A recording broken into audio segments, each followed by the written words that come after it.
What are you up to these days, Lygeia? Hey Neil, I am working independently as a consultant, working with a number of folks in the private sector primarily who are interested in engaging patients. So I work a lot with a collection of smaller companies as well as some larger ones who are trying to crack the nut of how do you engage patients and what are their specific roles in making it happen. It's very interesting to move from the ONC sort of 30,000 foot view to get into the trenches with some individual folks who are really trying to make it work where the rubber hits the road. Okay.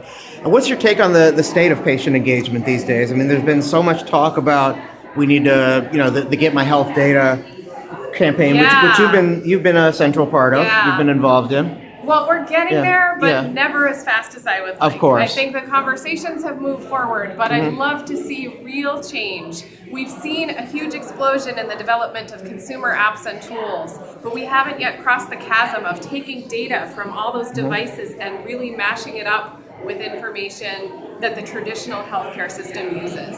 So that's part of the issue. People aren't getting their own data, and if they did, they aren't necessarily plugging it into apps and tools. I'd love to bring those worlds together more and better. And I think that's the future where we're heading, but we're not there yet. And part of it is, a lot of it is informing people that they actually have a right to their data. A lot of them don't know that. Right. That's totally right. Some of it's just basic culture change. Many people, my mother got her first smartphone. All right.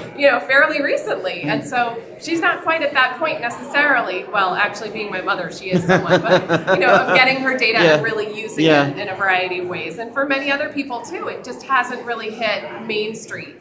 And that's for a variety of reasons. Some of it is culture and some of it is the data isn't flowing enough yet. The incentive structure still needs to be realigned. Right. So for all those reasons, I see generally, I feel like we're moving in the right direction, but in fits and starts.